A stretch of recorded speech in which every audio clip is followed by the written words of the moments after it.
mensaje que ha estado siendo predicado con todas las fuerzas en estos días. Gloria a Dios. ¿Se imagina a Jesús preguntando, ¿quién soy yo para vos? De hecho, algunas veces lo hemos preguntado nosotros, ¿eh? Alguna novia le ha preguntado al novio, ¿quién soy yo para vos?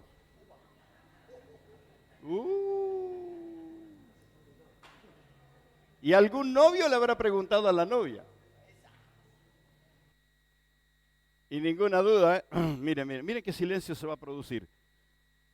Esposas que le han preguntado al esposo, ¿quién soy yo para vos? Y esposos que le han preguntado a la esposa. Mire qué silencio, mire. Y es Jesús el que está preguntando, ¿quién dice la gente que soy yo? ¿Acaso Jesús se llevaba por el qué dirán? Algo que Jesús estaba observando era cuánto habían podido comprender respecto a quién era Él. Claro, en toda la historia no hubo alguien como Él. Lo que más conocía la gente, la mayor referencia que podían tener era de los profetas. De hecho, muy en la historia, lo más cercano que tenían era Juan el Bautista. Y Jesús estaba dándole tiempo a la gente para que pudieran distinguir si se daban cuenta quién era Él. Y se lo pregunta a los discípulos. De hecho, la gente podría tener alguna idea, pero los que tendrían que tener una idea más madura eran sus discípulos. De pronto la gente que mira de afuera puede tener una idea por qué usted viene a la iglesia. Pero espero que usted la tenga clara por qué viene. Espero que vos la tengas clara por qué venís. Y Jesús le pregunta, ¿y ustedes quién dicen que soy? Y Pedro, que no era considerado el hombre perfecto, por supuesto. Pedro era el que se ofuscaba, el que reaccionaba. Sin embargo, está atento al cielo y recibe revelación del Padre. Y esto es lo que hace a la convicción del creyente, es que su espíritu esté abierto y entienda que Dios el Padre envió a Cristo Jesús. La procedencia de Jesús es fundamental en la fe de los creyentes. Que Él vino del Padre. Y usted va a encontrar a Jesús gozándose y diciendo, Padre, ellos han entendido que yo vine de ti. En Juan capítulo 17 Jesús estaba feliz por eso. Por fin lo entendieron. Pero ahora es Pedro el que dice, tú eres el Cristo, el Hijo del Dios viviente. Yo creo que Jesús lo aplaudió. Pero aprobó la convicción de Pedro porque esa convicción es la que hace a la iglesia. Esa convicción es la que te hace cristiano. Esa convicción es la que cambia tu vida. Que creas con todo tu corazón y con todo tu espíritu que Jesús es el Hijo del Dios viviente, el Salvador, el único. Es fundamental esto. Es fundamental la procedencia de Jesús, que Él vino del cielo, y la obra de Cristo a la que celebramos en Semana Santa, la que estamos celebrando hoy, incluyendo la resurrección, es fundamental. Quiero cuidarme porque no quiero extenderme demasiado en el tiempo, pero sin embargo, así muy a la pasada voy a plantearte cosas que van a poner a prueba tu fe, que la fe es muy distinta que el optimismo. El optimismo es una virtud agradable, buena. Dios quiera todo el mundo fuera optimista. Pero la fe tiene otra característica superior. El optimismo hasta por allí nomás logra creer que Jesús bajó del cielo. Esto es fe. El optimismo hasta por allí nomás y con mucha ayuda logra creer que Jesús nace de una virgen, no engendrado por el hombre, sino por el Espíritu Santo. ¡Epa! Ahí nuestro intelecto recibe el primer sacudón. Y es donde solo por la fe vas a creer que Jesús nace de la virgen. Así que para ser salvo hace falta más que optimismo, hace falta fe. Y el optimismo no logra creer la verdad de la resurrección, porque no tiene parámetros humanos. Pero la fe sí. La fe se fundamenta en la revelación divina. Por esto, cuando Pedro tiene esa revelación y la expresa, y dice, tú eres el Cristo, el Hijo del Dios viviente. Me imagino la alegría de Jesús. Los más antiguos van a comprender este dicho. ¿Se acuerdan? Mi perro cazó una mosca. Era cuando, cuando nosotros éramos pibes y hacíamos algo acertado, los más grandes decían, mi perro cazó una mosca, por fin hiciste algo bien. Y Jesús está diciendo, Pedro, qué bárbaro, lo entendiste. Esta es la convicción que forma mi iglesia. La iglesia no es un edificio, de hecho, no es un edificio. La iglesia no es un ámbito social, aunque supera el ámbito social. La iglesia no es una entidad religiosa, porque voy a decirle que sorprendentemente muchas entidades religiosas llamadas cristianas están dirigidas por gente no convertida. Y en algunos lugares por ateos. Hay una diferencia entre una institución y una iglesia, aunque la iglesia es una institución celestial. Entonces nuestra fe es puesta a prueba, y qué bueno que puedas distinguir que Jesús descendió del cielo, nace de la Virgen, nos revela a Dios el Padre, se entrega por nosotros en la cruz y resucitó de los muertos, y dígalo conmigo, se sentó en el trono de la majestad, de donde vino, allí volvió al trono de la gloria. Amén. Esta es la fe del cristiano. Cree en su Señor. Y esto es lo que Jesús le dice a Pedro, bienaventurado Pedro, esto no te lo reveló carne ni sangre. Esto te lo reveló mi Padre que está en los cielos. Y esa es la convicción. Por eso le cambia el nombre. Primero le dice Simón, hijo de Jonás. Y le dice, ahora sos Pedro, una roca. Lo que te va a hacer una roca de firme es que tengas convicción por Cristo. Te llames como te llames. Así tengas un nombre negativo. Hay hermanas que ni a palo te dan el nombre, te dan el apodo. Tarde o temprano te enterás que se llama Dolores. Aunque te llames Dolores, cuando tenés a Cristo en tu corazón, ahora sos una roca. ¡Gloria a Dios! No te asustes por el nombre. Hubo un caso en las Escrituras que la madre le puso de nombre al pibe Dolor. Porque fue tan doloroso el parto que lo escrachó para toda la vida. Dolor. Pero brilló ese hombre en la antigüedad. Así que Jesús le cambió el nombre a Pedro. Se llamaba Simón, hijo de Jonás. Pero ahora tu identidad cambió a causa de la revelación que recibiste del Padre. Humanamente seguís siendo hijo de tus progenitores. Pero en el espíritu, el día que te convertiste, pasaste a ser hijo de Dios. Hay un famoso contemporáneo, murió no hace mucho, ya me voy a acordar el nombre, cantante, recitador. Su conversión vino porque él era un joven vagabundo. Él busca vida. Y se encuentra con alguien que le dice, ¿qué haces, príncipe? Y él lo mira sorprendido y dice, no, yo no soy ningún príncipe, yo soy hijo de fulano y de fulana. Y el otro le dice, sí, eso en tu identidad física, pero vos sos hijo del creador del universo, del rey de reyes. Impactó tanto su corazón que él empezó a entender que Dios lo amaba y que aceptar a Cristo lo identificaba con el cielo. Y entonces es interesante escuchar sus testimonios, ya me va a venir el nombre de este artista, y en sus recitados y en sus mensajes y en sus palabras, una y otra vez saca a relucir esta verdad. Es la revelación del cielo lo que cambia la vida de las personas. No es ninguna imposición religiosa. Por eso le digo a los hermanos, cuando llegan a casa de Dios, no los esperan los obreros con una lista de lo que no tienen que hacer.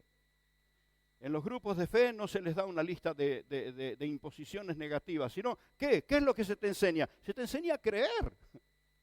Por eso a las personas que llegan por primera vez a la casa del Señor, les hemos llamado conquistadores de la fe. Porque, ¿para qué vinieron a la casa del Señor? Para aprender cómo se conquista el campo de la fe, para aprender a creer, para crecer en la fe, para aprender cómo se mueven las montañas, para aprender qué tan cerca está el cielo de la tierra, porque el Señor descendió del cielo para redimirnos y salvarnos. Esas son las convicciones que hace a la iglesia. Esas son las convicciones. Así que si te preguntan alguna vez, ¿qué haces en la iglesia? ¿Dónde te metiste?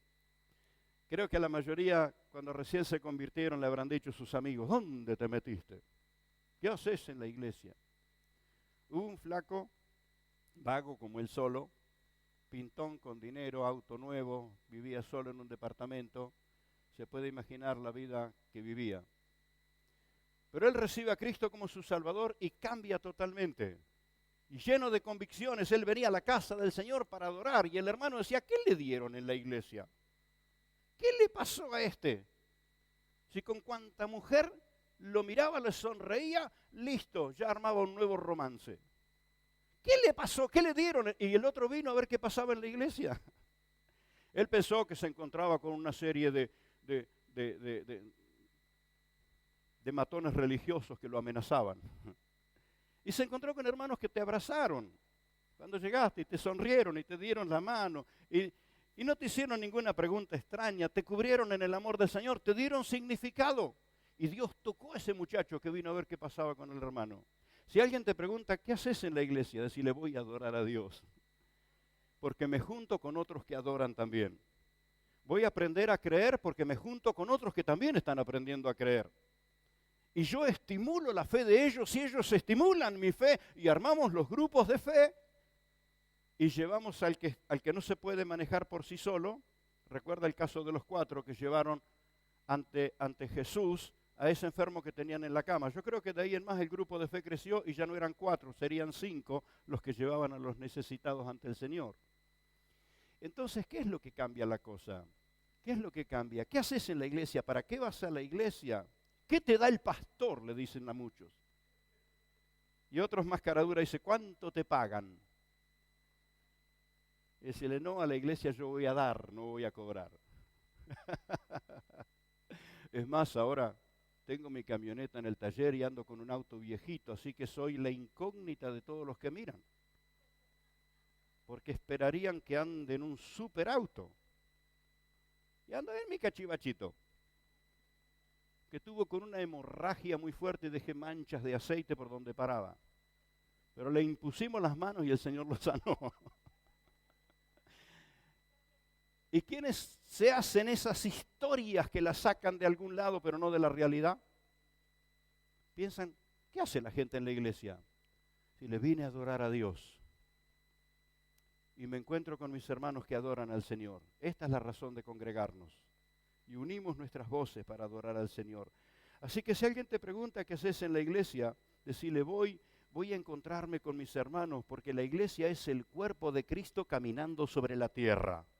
Y es fundamental que puedas comprender esto. La iglesia es el cuerpo de Cristo caminando sobre la tierra.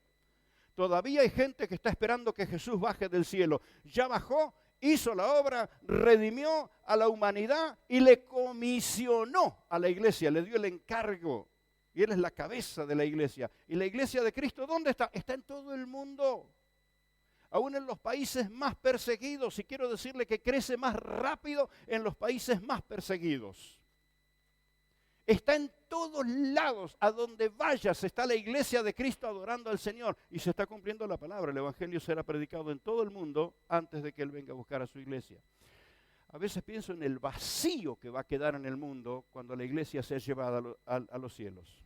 El vacío que va a quedar, aparte de todo lo que va a desatarse sobre la tierra. Así que cuando te preguntan qué haces en la iglesia, decir, soy parte de esa gran familia que está en todo el mundo. Pertenezco al cuerpo de Cristo. Oh, gloria a Dios. Las instituciones tienen socios, tienen miembros, pero la iglesia tiene miembros del cuerpo de Cristo, miembros vivientes, no institucionales, sino vivientes. Así que la misión del Señor Jesús, que es redimir a la humanidad, redimir a todos, y por eso pagó el precio por todos, decirlo conmigo, por todos. Por eso el Evangelio tiene que serle predicado a todos.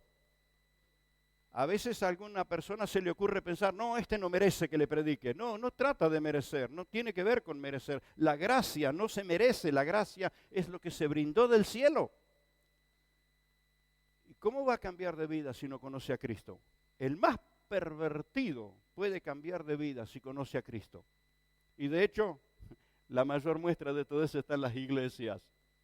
La mayor muestra de eso, los más pervertidos han sido transformados por conocer a Cristo. Mirá en qué tarea estás metido, de soltar la palabra, de hacer conocer a Cristo, que le cambia la vida al más inocente y al más pervertido. Pero Cristo cambia la vida de todos los que creen en Él. Por esto la misión de la iglesia, y Jesús la estableció a la iglesia con un ministerio sin límites. Jesús no estableció una iglesia intimidada. Estableció una iglesia con un ministerio sin límites. Ya ve cómo lo contaba hoy, aún en los geriátricos y a los 90 años de edad se puede predicar igual. No tiene límites. Lo que sucede es que por ahí se nos hace la idea que la iglesia es el púlpito, es la plataforma, es el micrófono, pero no hay cosa que más te ate que todo esto, porque se corta la luz y se terminó. Y después no podemos andar con todo esto por todos lados, pero con Cristo en el corazón sí andamos por todos lados. En las fuerzas del Espíritu andamos en todos lados. Amén. Esa es la iglesia de Jesús a la que vos perteneces. No perteneces a un club, no perteneces a un ámbito social, perteneces al cuerpo de Cristo. Y bienaventurado el que comprende esta verdad. Esto es lo que Pedro declaró. Tú eres el Cristo, el Hijo del Dios viviente. Y Jesús dijo, esta es la revelación que viene del Padre. Gloria a Dios. Esta es la revelación que va a transformar tu vida si todavía no ha sido transformada. Porque Jesús le dio a la iglesia origen y respaldo. Cuando estos días meditaba en esta verdad que ha sido predicada toda la semana, fue predicada el domingo pasado por la hermana Analía, por el hermano Claudio, y toda la semana ha estado siendo predicada. La iglesia de Cristo, a quien Jesús le dio origen y le dio respaldo. ¿Sabe dónde nació la iglesia? De Jesús sabemos que Él nació en Belén, de la Virgen María. Dios se hizo mortal y nació como un hombre mortal, naciendo en Belén. Pero quiero que te enteres hoy de dónde nació la iglesia. ¿De dónde nació y en qué instante? No sé si esto se llama cuestión cronológica o qué, pero minutos antes era una cosa y minutos después fue otra. ¿Cuándo? Cuando Jesús es clavado en el madero, Él está en la cruz, cargando sobre sí el pecado de toda la humanidad, completa la obra de redención y grita, consumado es, Padre, en tus manos encomiendo mi espíritu, y muere cargando el pecado de la humanidad. Ahí terminó una parte de la historia. El Cordero de Dios que quita el pecado del mundo fue crucificado.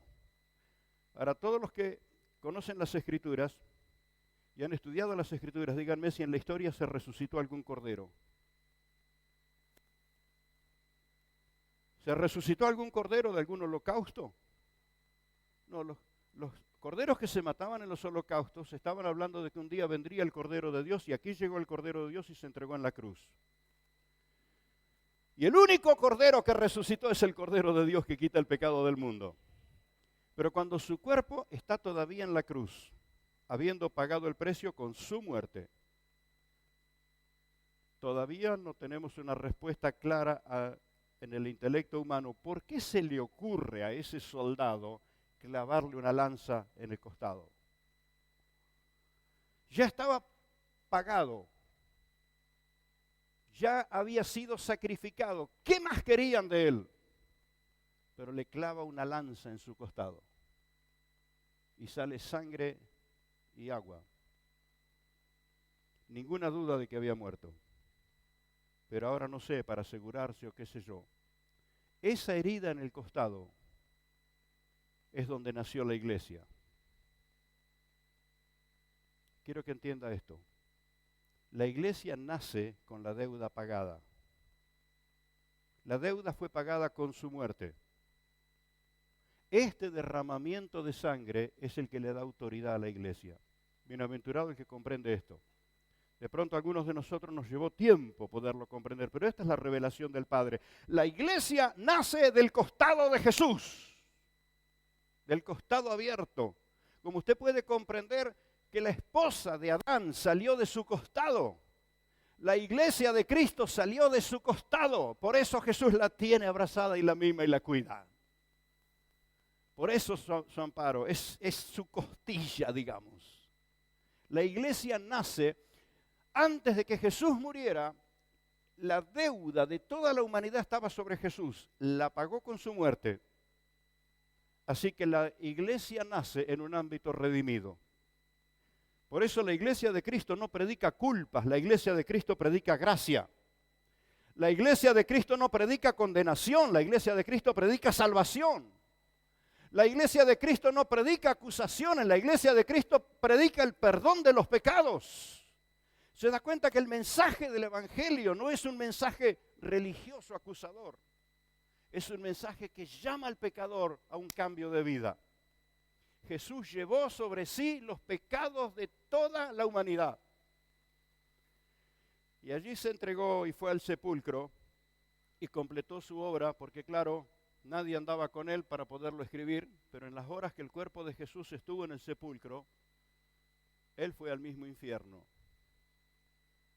Esta semana lo pensé y se me pasó decirte, Juan Carlos, porque ahí lo desafié y él hizo una canción. ¿Qué fue lo que pasó? En el silencio del sepulcro fue una revolución en el infierno. Mientras el cuerpo de Jesús ya estaba guardando la resurrección, en el espíritu, Cristo fue al infierno y le arrebató al diablo las llaves que el diablo le quitó a Adán en el huerto. Ahora te pregunto, las llaves que Jesús le quitó a Satanás, las que le habían sido dadas a Adán, ¿qué capacidad de gobierno le había sido dado a Adán cuando Dios lo creó y le dio todo? Le dijo que gobierne, que sojuzgue, que se multiplique, que se enseñoree, que disfrute. Mira todo lo que perdió. Y Jesús va y le quita las llaves al diablo y te pregunto, ¿a quién se la dio? ¿A quién se la dio? ¿Cuántos se dan cuenta? Y dicen, me la dio a mí, se la dio a la iglesia, al cuerpo de Cristo. Las llaves la tiene la iglesia, las llaves la tiene el cuerpo de Cristo. No está en manos de cualquiera, está en manos de la iglesia. Por eso la autoridad, la sabiduría, el poder, el respaldo, la unción para desatar al que está cautivo, la tiene el cuerpo de Cristo. Póngase en pie, por favor, y dele gloria a Dios, dele gloria a Dios. Oh, conócete un poquito, es a ti a quien le ha sido dada las llaves para ejercer autoridad contra las tinieblas. En el nombre de Jesús, en el nombre de Jesús. Gloria a Dios. Bendito.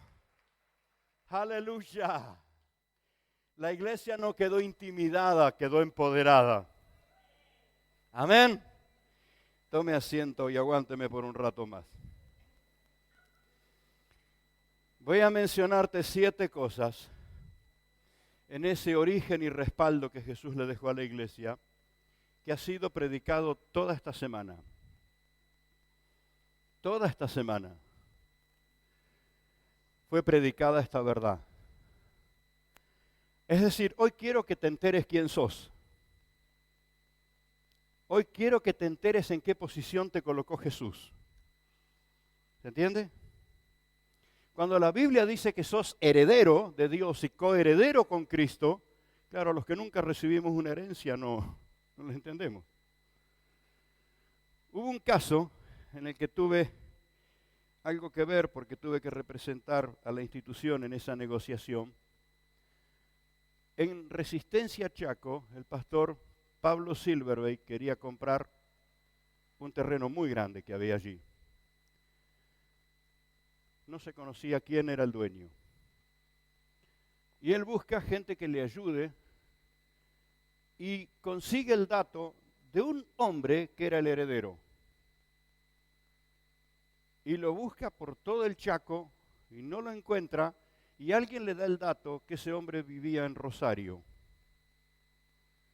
Es más, le dan una referencia de un barrio, y usted me va a entender que no tiene nombre de calle, ni número de casa, ni nada. Así que él se armó de la investidura del Espíritu y fue casita por casita, se metió en una villa preguntando por ese señor. Algunas personas muy amablemente le dijeron que no lo conocían y otros le dijeron, ¿para qué lo quiere? Entonces él dijo, ¿dónde me metí? Ustedes conocen a un señor, ¿para qué lo quiere? Entonces tuvo confianza y le dijo a alguien, bueno, hay algo que yo quiero hacer en el Chaco y este hombre es el dueño de eso que yo quiero comprar. Entonces ahí le dijeron, mire, vaya a tal esquina, está vendiendo cordones de zapato, ballenitas de camisa, todas esas cositas, agujas, hilo. Y fue, y ahí estaba el hombre ofreciendo a los que pasaban. Y cuando el pastor Pablo se acerca y le pregunta por el nombre, dice, ¿y usted quién es? ¿Qué quiere saber de mí? Así que les llevó un rato entrar en diálogo y le dijo, es que hay un terreno que yo quiero comprar en Resistencia Chaco y todo me dice que usted es el dueño. Le dice el hombre, si yo fuera el dueño de eso no estaría acá vendiendo esto. Dice, bueno, pero toda la averiguación que hemos hecho dice que usted es el dueño.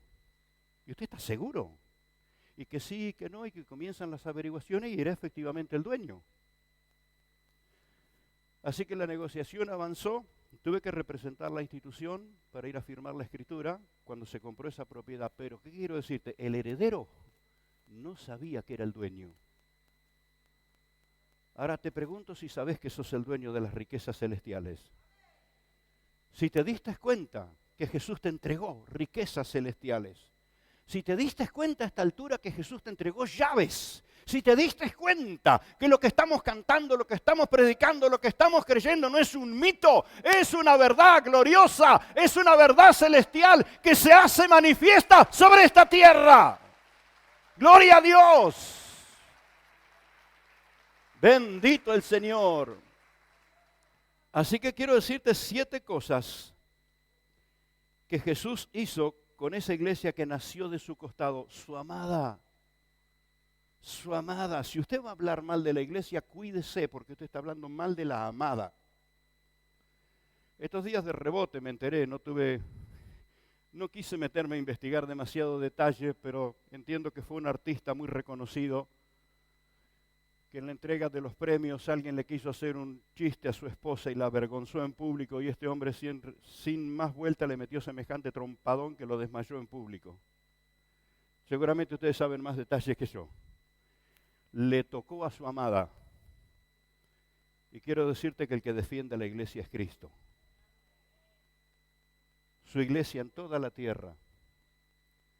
Cuando hablamos de nuestros hermanos en el Señor, voy a hablar con todo el respeto, con todo el amor. La iglesia del Señor es la amada que nació de su costado. Y no me quiero encontrar con un sopapo del Señor. Con mucho respeto, porque mirá, Jesús a su iglesia la formó. La formó con todos los que le creyeron. ¿Cuántos creen en Jesús? La formó contigo. Y entran en la iglesia del Señor todos los que reciben a Cristo. Porque a los que recibieron les dio potestad de hijos. Mirá lo que significa. Estaba haciendo una lista el otro día de cosas que nos dicen claramente en las Escrituras, que es sin límite. La potestad de hijo, mirá, es sin límite. Bueno, no quiero entusiasmar con un segundo mensaje. Pero la formó con todos los que se entregan a Cristo. ¿Y cuántos dicen, ahí estoy? Ahí estoy, le di mi vida a Cristo. Amén. La plantó sobre la roca de su señorío. Por eso cuando Pedro dice, tú eres el Hijo del Dios viviente, y reconoce la naturaleza divina de Cristo, y reconoce la gloria de Cristo, y reconoce la procedencia de Cristo, la iglesia fue fundada sobre el señorío eterno de Jesús. Y es Jesús quien la santifica. Pasaje que usamos en los casamientos. Jesús prepara para sí una iglesia gloriosa que no tuviera mancha ni arruga. Y qué desafío a los maridos, porque es un pasaje muy fuerte para los esposos. Así como Cristo amó a la iglesia, dice Pablo, esposos así amen a sus esposas. Porque ella es tu costilla. Ella es tu costilla, la tenés que amar y la tenés que cuidar. Y el apóstol Pablo dice que eso hizo Cristo por su iglesia y la santifica con su palabra. La palabra de Cristo no es hiriente, la palabra de Cristo no es ofensiva, la palabra de Cristo no es denigrante. La palabra de Cristo fortalece a su amada, la hace sentir segura, le despierta la pasión y el gozo. Así santifica Cristo a su iglesia por su palabra y la capacitó. Y estos días estaba viendo yo qué desafío para los hermanos tener que explicar esto. La capacitó con la revelación del Padre. Y quiero insistir en este aspecto. No hubo nadie, ni antes ni después, nadie que nos enseñara acerca del Padre como nos enseñó Jesús. Nos reveló al Padre, al punto tal que cuando alguien le dijo, bueno, mostranos al Padre y vamos a estar satisfechos, y Jesús le dice, el que me ha visto a mí, ha visto al Padre. Absolutamente nada que no nos hiciera conocer acerca del Padre. Y con qué honra y con qué respeto, siendo el Hijo, Él llegó a decir, el Padre mayor es que yo. Por eso te insisto, mira lo que Jesús enseñó. Mirá lo que Jesús enseñó, porque habría muchísimas cosas buenas con que distraerse y perder de vista lo central de lo que es el Evangelio de Cristo. Mirá lo que Jesús enseñó acerca del Padre y te vas a llenar de fuerza. Nos capacitó revelándonos al Padre. En otras palabras, quiero que sepas cómo es el Dios que tenés. Quiero que sepas. A veces, hermanos, me conmueve, se me caen las lágrimas de gozo cuando escucho testimonios de cosas que Dios hace y digo, ese es mi Dios, ese es mi Dios, ese es el que me dijo, ese es el Padre que tengo, ese es el que me dijo Jesús que es mi Padre. Cuando vos llegás a entender quién es tu Dios y cómo es tu Dios, tu fe tiene todo el fundamento. Tu fe no se fundamenta en el entorno, en las situaciones, en el sentimiento, en las emociones, en lo que me pasa, en lo que dicen o en lo que me critican o me calumnian. Tu fe se fundamenta en tu Padre y en la revelación que Jesús nos dejó del Padre. Entonces, Él empoderó a la iglesia con el Espíritu Santo. La capacitó con la revelación del Padre y con sus enseñanzas. Así que hay muchísimas enseñanzas buenas en toda la historia, pero ninguna enseñanza como las enseñanzas que nos dejó Jesús. Y la empoderó con el poder del Espíritu Santo. Toda la historia encontramos a los profetas señalando de que el Espíritu vendría. Y Jesús le dijo, dentro de pocos días ustedes van a ser llenos del Espíritu. Y llegó el día de Pentecostés, poquitos días después, y fueron llenos del Espíritu. No sé a cuántos hermanos se los expliqué, pero voy a decirlo de nuevo porque creo que va a quedar en la grabación y esto va a ser muy útil. Yo estaba haciendo mi lista de motivos de oración hace poco cuando estaba entrevistando a las redes y anoté algo que hubiera pasado muy desapercibido para todo el mundo como pasaba desapercibido para mí hasta ese momento. Puse, vamos a orar por un derramamiento del Espíritu. Y hubo alguien que me dijo, no. Y ya querés reprender al diablo. Pero me di cuenta que era el Espíritu Santo. Y me dijo, orá por el llenamiento. Porque derramado, estoy siendo derramado sin límites desde Pentecostés en adelante, tal como lo dice la Escritura, su Espíritu derramado sobre toda carne. El Espíritu está siendo derramado sin límites. Y esto explicaba la semana pasada. ¿Qué diferencia hay entre el derramamiento y el llenamiento? Si usted pone el vaso al revés, no se le va a llenar nunca. Ponga el vaso con la boca abierta para que se llene. ¿Amén? Entonces, el derramamiento Dios lo está haciendo. El llenamiento lo tenemos que buscar nosotros. Y sacar cuantos obstáculos haya. Es porque es el Espíritu Santo el que empoderó a la iglesia. Amén. Y la respalda desde su trono de gloria. Por esto es importante que usted comprenda que la obra de Cristo, si bien llevó en el Calvario los pecados de toda la humanidad, si bien fue al sepulcro, ni quedó en la cruz, ni quedó en el sepulcro. Jesús está a la diestra del Padre. Es de donde te da el respaldo. Por eso dijo, los que creen en mí, las obras que yo hago, ellos las harán también. Y dice, ¿por qué? Porque yo voy al Padre. Mirá de dónde viene tu respaldo. Bienaventurados los hermanos que se animaron a creer y no dependieron de un micrófono, de un púlpito, de una plataforma. Se animaron a creer y oraron por alguien. El milagro sucedió. ¡Wow! Impresionante. Supieron canalizar la autoridad y el poder que el Señor les dio. Y de pronto los que más desconocemos somos los que hemos sido capacitados, los que hemos sido respaldados por el Señor. Él está junto al trono de su Padre y quiero que sepas que no le está hablando mal de vos. Pablo dice que está a la diestra del Padre e intercede por nosotros. Mirá qué intercesor tenés. Gracias a Dios por los hermanos intercesores, porque en la iglesia los hermanos intercesores nos hacen saber de cerca, hasta nos abrazan, nos bendicen y hacen oraciones que nos fortalecen. Pero si eso no te pasara, de pronto gente que está escuchando este mensaje en la grabación y dicen, yo no tengo esa bendición de tener intercesores alrededor.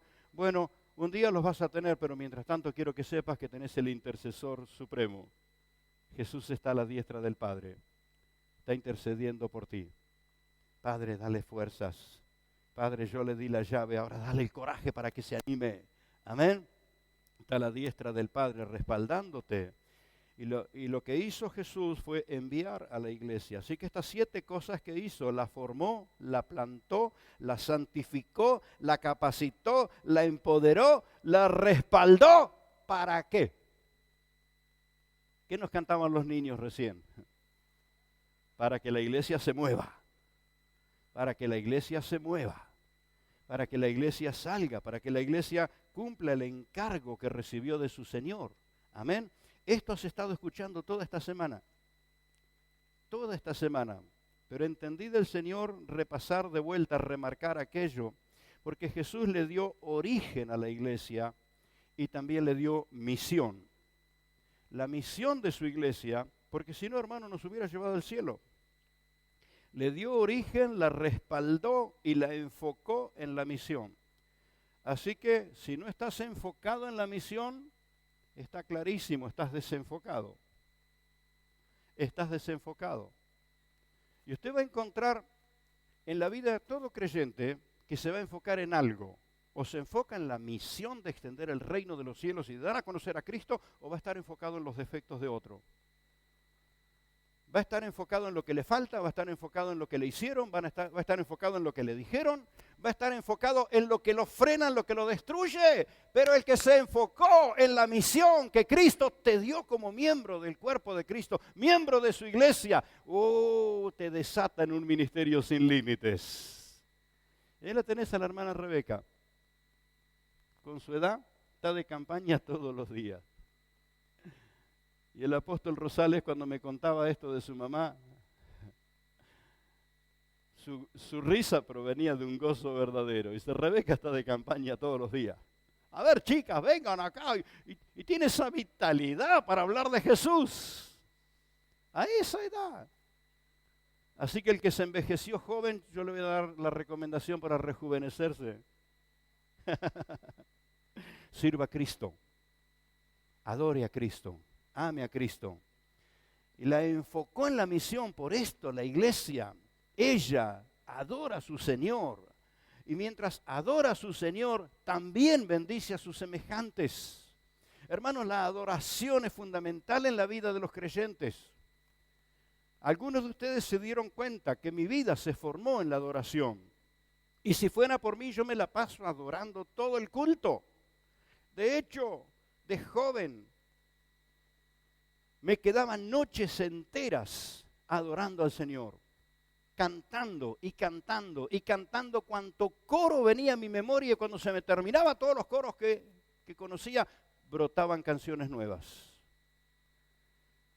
Sé que usted está escuchando un adorador,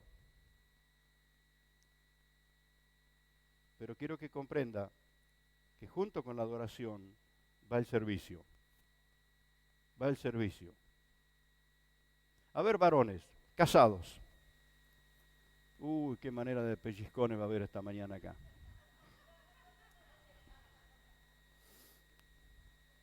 ¿No es lindo que tu esposa te mime? Está bien, tiene que haber valientes que se animen. O los otros ya recibieron el codazo. ¿No es lindo que tu esposa me diga qué lindo que está mi gordito?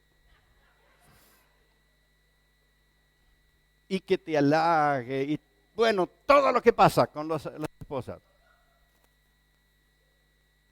Pero vos estás esperando que te haga la comida.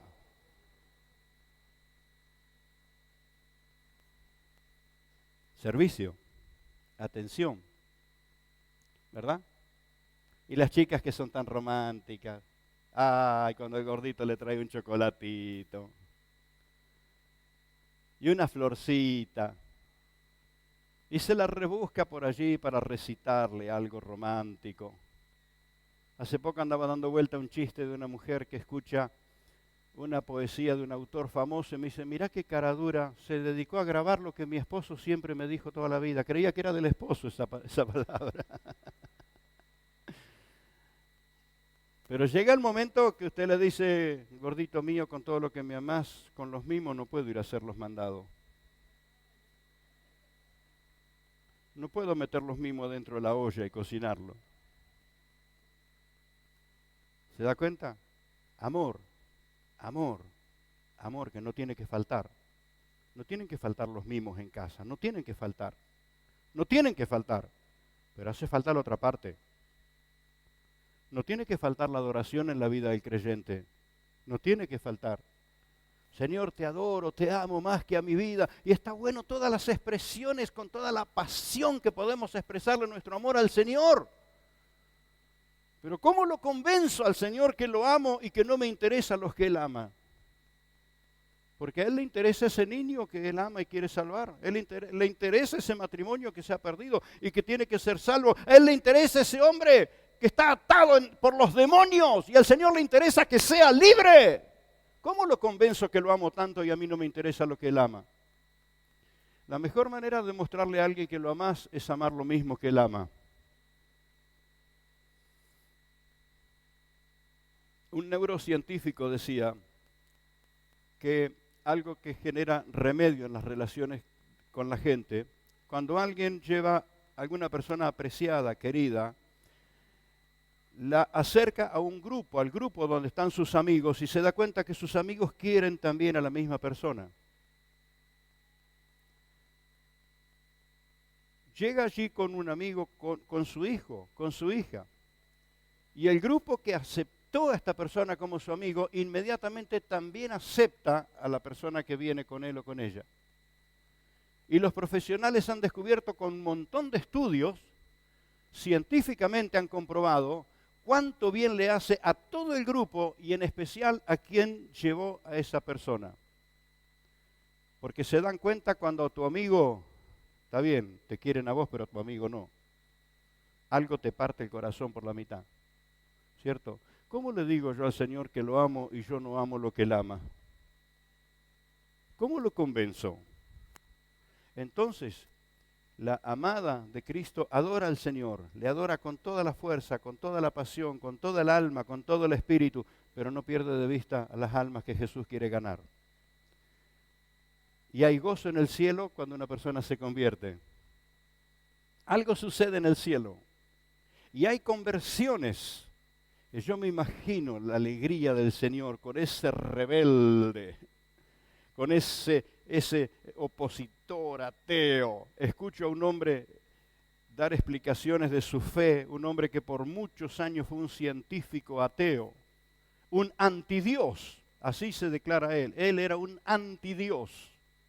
Pero un día la misericordia del Señor lo tocó, cambió su alma, su corazón, hoy no deja, ha invertido su profesión y sus bienes para dar conferencia entre sus ámbitos y hablarles de ese Dios poderoso que nos envió el Espíritu Santo y que nos ha redimido por Cristo en la cruz del Calvario. ¿Cuánto quiere Dios que se conviertan los que no están convertidos todavía? ¿Vos conocés alguno?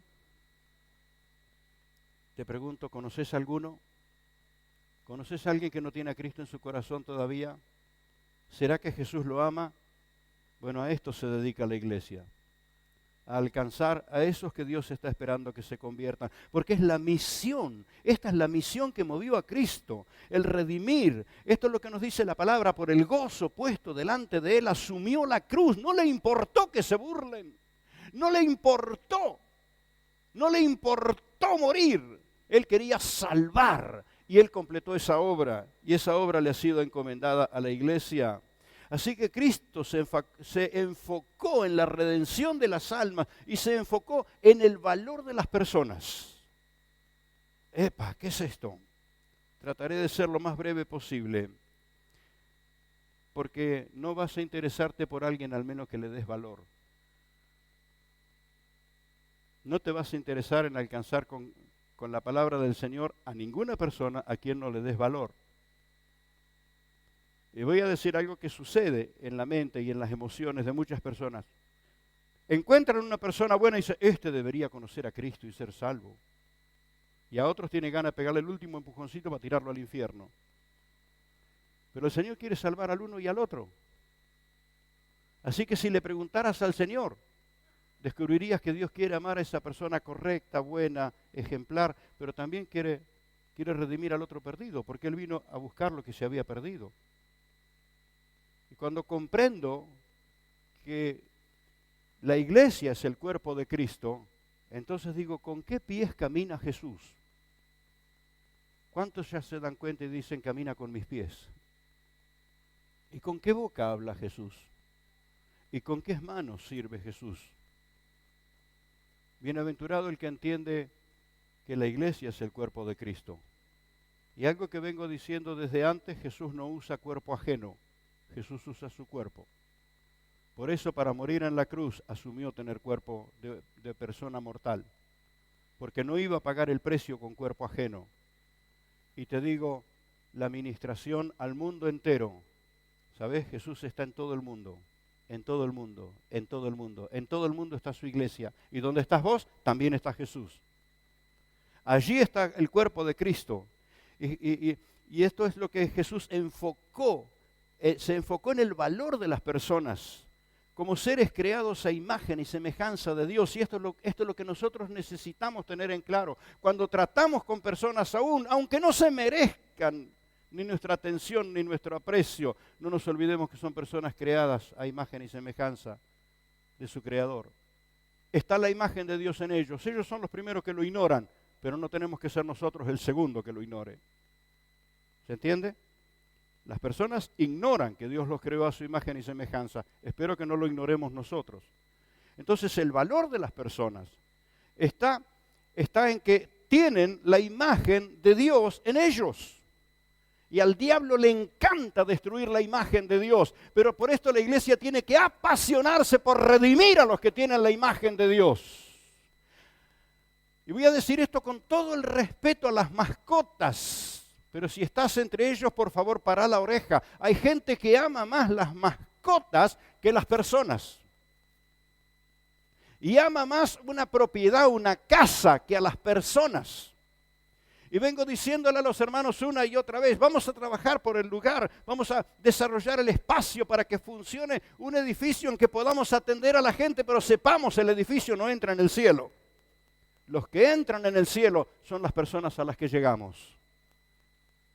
Los que entran en el cielo son las vidas, son las almas, son las personas creadas a imagen y semejanza de Dios. No salvamos edificios, salvamos personas. No salvamos categoría institucional, salvamos personas. No salvamos un cargo, sino vivimos en el encargo de alcanzar a todo el que está perdido. Para esto Jesús empoderó la iglesia. Y este es el ruego de Dios. Y me conmueve. Años atrás, cuando leí estos versículos, me conmovió el alma. Y de hecho, nosotros conocemos 2 Corintios 5:17. De modo que si alguno está en Cristo, nueva criatura es, las cosas viejas pasaron y aquí todas son hechas nuevas, ¿verdad?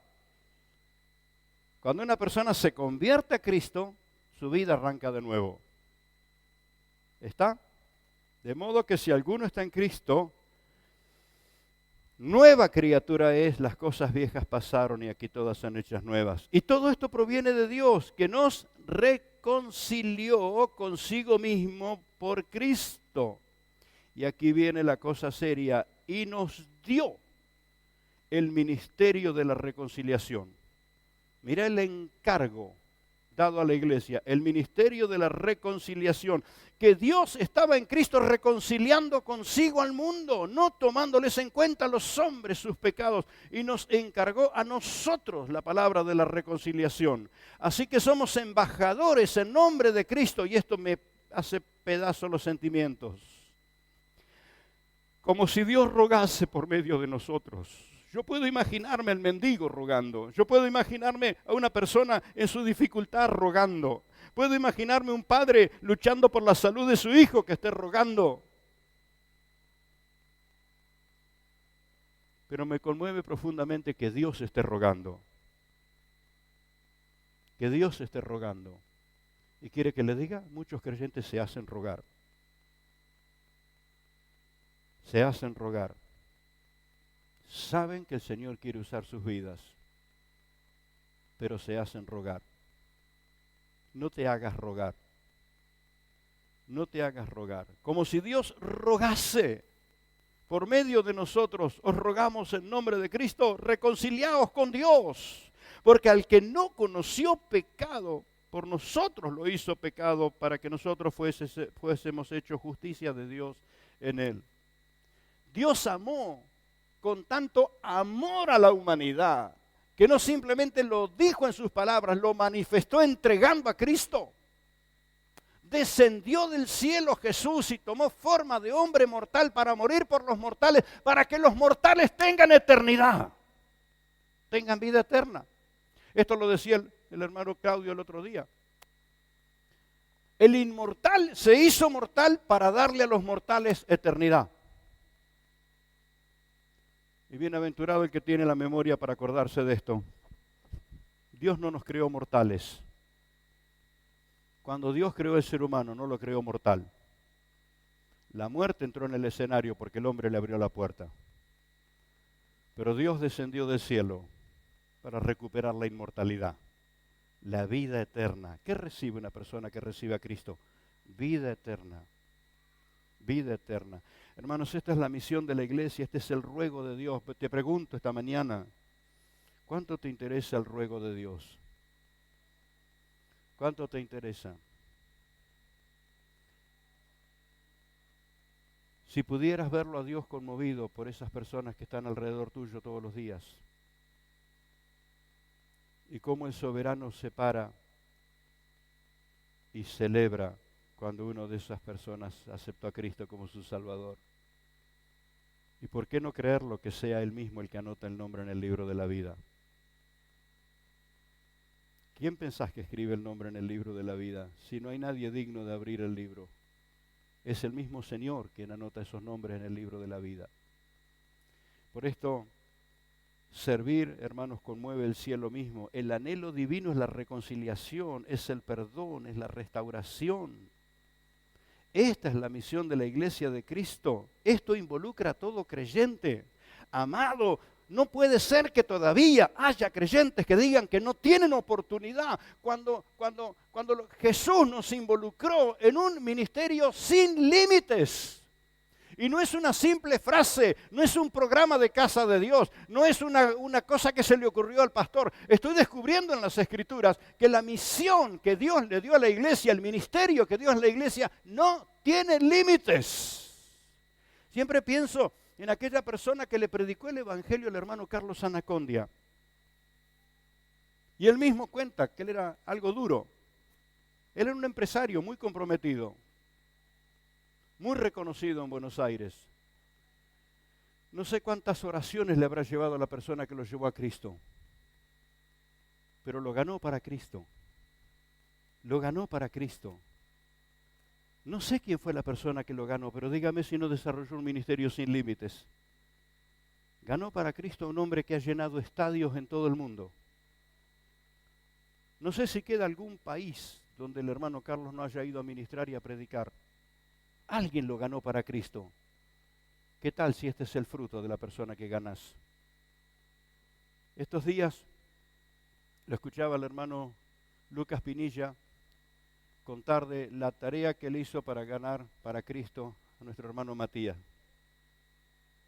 Hoy tenemos Matías Gómez trabajando con toda la dedicación. Digo, así que él es nieto de la hermana Doris que está en el geriátrico. Porque fue Doris quien ganó para Cristo a Lucas. Y Lucas ganó para Cristo a Matías. Así que mire cuánto bien ha acumulado en su riqueza espiritual la hermana Doris. Y no se resignó ahora en el geriátrico, todos se olvidaron de mí, nadie se acuerda de mí, nadie me... No dice nada. Está feliz, que está de campaña todos los días. Una persona que ella ganó es la que hizo el plan de convocar a todas las demás y predicarles la palabra. Tremendo grupo de fe. Te pregunto, ¿no será que tu apagón, tu tristeza, tu frialdad tiene que ver con hacerte rogar? Yo sé que hay personas que dicen, yo vine a la iglesia, hermano, para que usted ore por mí, no para que me desafíe, pero justamente lo que te va a libertar es que te consagres. Justo se lo estaba diciendo al pastor Osvaldo y a la pastora Rita hace un rato, antes de que comience o cuando la reunión ya estaba comenzando. Estamos ya en la semana siguiente, van a cumplirse 43 años que estoy pastoreando la iglesia. Asumí el pastorado de esta congregación con 24 años, recién casado, mi esposa embarazada ya para llegar al nacimiento del primer hijo. Vivíamos en un lugar que nos prestaron los abuelos. Y podés imaginarte en una pareja que recién forma su hogar, que tiene necesidad de todo, de todo. Así que tenía que trabajar con todo. Pero también en el templo hacía falta tantas cosas, así que nos reuníamos los días que no había reunión con los hermanos a trabajar hasta tarde en el templo. Tengo hermanos que son testigos de aquello, ¿verdad? Pero yo tenía que atender mi trabajo y había decidido en mi corazón, si en la balanza de lo económico, el platito de lo económico pesaba, yo iba a poner más peso sobre lo que tenía que ver con el servicio. ¿Entiende? Si mi economía y la responsabilidad por mi casa me exigía, como una persona, un hombre responsable es responsable por su casa, también iba a añadir más responsabilidad en el trabajo de la obra. Y estuve desde muy joven metido en funciones de mucha responsabilidad. ¿Por qué? Porque si lo diario, la situación normal, común, humana, social, lo económico, tiene peso, más peso tiene la gloria del Señor. Y Dios me ha respaldado, y Dios me ha sostenido. Días atrás escuché cosas que me hicieron recordar instancias. Yo tenía un autito que me regaló mi papá, y si lo paraba no arrancaba, así que a donde iba las entrevistas tenían que ser breves y lo dejaba en marcha porque si lo paraba no arrancaba. Arrancaba a la mañana y a buscar quien me ayude después para empujarlo. Así que fui a ver a un colega mío que estaba desanimado, un pastor que estaba muy desanimado. Él tenía un auto, 2 años de uso, así que como decirte ahora quizás un modelo 2020. Yo tenía un Sian Ditela antiguo. Y estaba enojado. Y me decía, vos te metiste en el ministerio para servir a Dios, vos no sabés dónde te metiste, porque los pastores tenemos el peor auto, la peor casa, y todo era lo peor. Y estaba enojado, traté de calmarlo y me fui. Cuando me subí a mi autito le dije, Señor, yo sé que todo lo que me das tú es lo mejor. Y aunque no tenga todo lo que necesite, si te tengo a ti, como cantamos en el coro, lo tengo todo. Lamentablemente mi colega tiempo después salió de la obra del ministerio. Pero quien le habla con todas las necesidades y dificultades y con todo lo que he vivido en la vida, aquí estoy, habiendo entendido que servir al Señor es lo que me da fuerzas nuevas. Y algunos de ustedes ya lo descubrieron, pues si lo descubren todos ahora no es ninguna novedad, que a veces he llegado, tanto en Calle Perú como aquí, he llegado a la reunión sin tener fuerzas para subir a este lugar. Y han venido hermanos a orar por mí, y algunos aprendieron a leerme la cara a través del tiempo. Pero me he dado cuenta que cuando vine a dar la palabra que Dios me dio, las fuerzas aparecieron. Y me sentí mejor después que antes. Sé que lo que te estoy diciendo, que involucrarte en las cosas del Señor, no la saqué de ningún libro de teoría, lo he vivido en estos 50 años de servicio al Señor. Así que quiero decirte que el secreto de la fortaleza está en la misión de la iglesia, en ese respaldo que Dios le dio a la iglesia, en la revelación que Dios... ¿Y quién es la iglesia?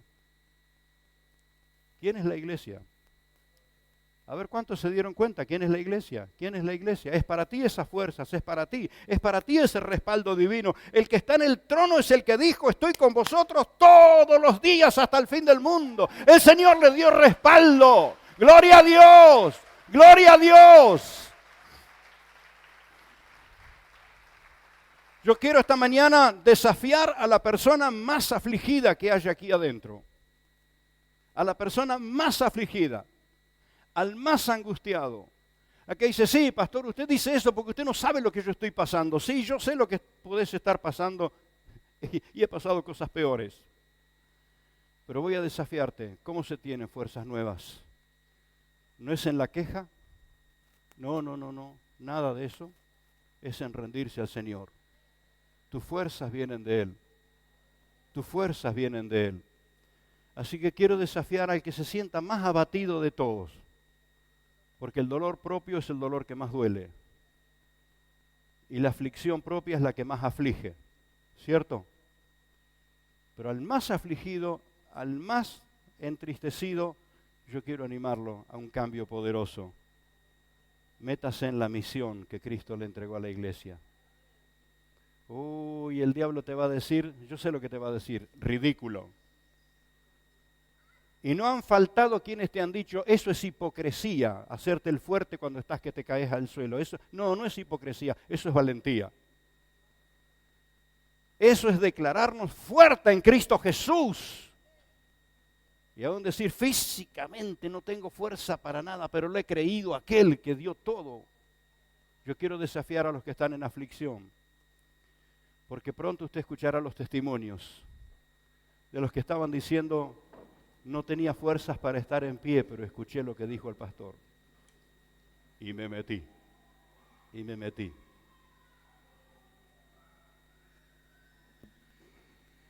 Cuando fui al seminario, estaba contento de estar en un ámbito muy lindo, pero me encontré con la dificultad que no le podía predicar a nadie, porque eran todos creyentes. Los profesores eran creyentes, los compañeros eran todos creyentes. Entonces dije, Señor, cada fin de semana cuando yo voy a las iglesias donde estoy colaborando, yo voy a hablar de ti, en el tren, en el colectivo. Tomaba 2 colectivos y un tren. Pero pasó esa época que toda persona vive y estaba emocionalmente quebrantado. Muy quebrantado. Un fracaso emocional me había quebrantado mucho. Así que guardé mis folletos dentro de la Biblia. Y en el colectivo me sentaba en el asiento solito, para no tener responsabilidad de hablarle a nadie. Pero en el tren los asientos eran de 3 y de 2, así que no me quedaba otra que elegir el de 2. Estaba regresando esa noche de nuevo al seminario, triste, muy triste, más no tenía mi familia conmigo. Mi familia estaba en Mar del Plata y yo estaba en Buenos Aires. Así que no tenía mi vieja, ni mis hermanos, ni mis amigos.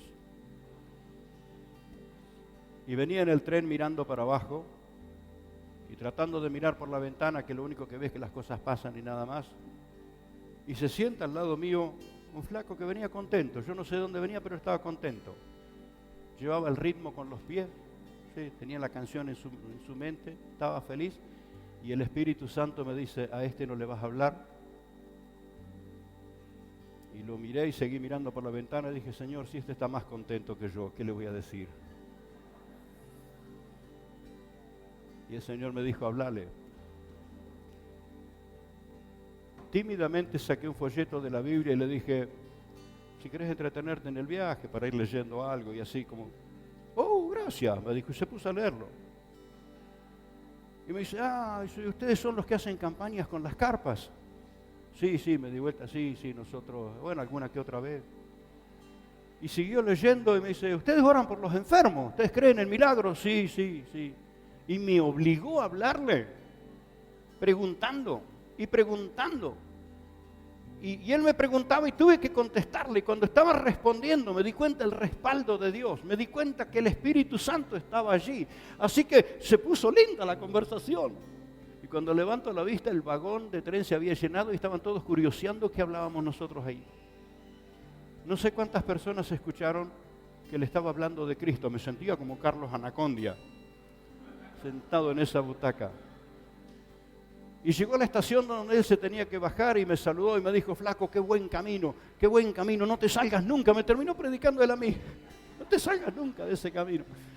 Y se bajó y yo llegué esa noche saltando de alegría, llegué de vuelta al seminario donde vivía, llegué feliz, contento. ¿Qué fue lo que cambió mi angustia, mi tristeza? Habla de Cristo, por favor, abre tu boca. Porque el diablo te pone el candado de la amargura, te pone el candado de la queja, te cierra la boca. Pero cuando hablas de Jesús, cuando adorás a Jesús, vas a descubrir que el Espíritu con el que Jesús te capacitó está dentro tuyo. Está dentro tuyo. Rompes el hielo y se desata una catarata. Esta mañana yo quiero desafiar otra vez a los que se sienten muy afligidos. Decirle, Señor, haz eso conmigo. Y ya no más salgo de aquí hoy a buscar a otro más afligido. Porque debe andar por ahí alguien más afligido. Debe haber alguna persona que te necesita a ti. Y hoy no va a terminar el día sin que arranque el candado, abra mis labios y hable de ti. Y vas a ver lo que sucede contigo. Alza tus manos al cielo, ponete en pie. Decí, Señor, yo pertenezco al cuerpo de Cristo. Soy la iglesia que te ama. Soy una persona, Señor, que necesita comprender lo poderoso que es el mensaje de Cristo. Que este plan divino que tú trazaste, Señor, es tan necesario en el día de hoy. Usa mi vida para ti. Usa mi vida para ti. Decirle, Señor, te entrego mis aflicciones. Señor, te entrego mi tristeza. Señor, te entrego mis preocupaciones.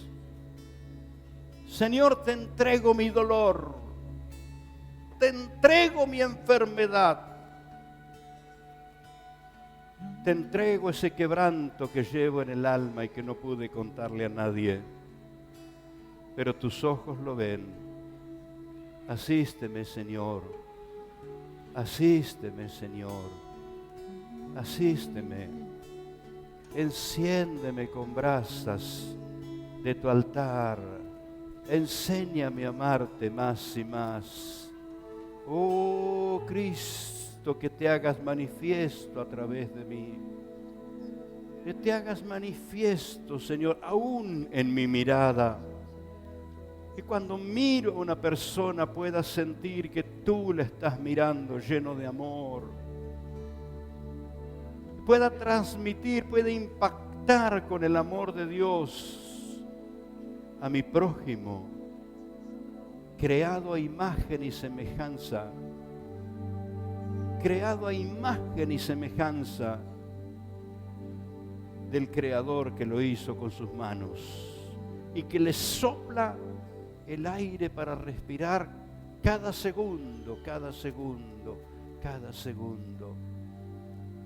Dile, Señor, enciéndeme con brasas de tu altar.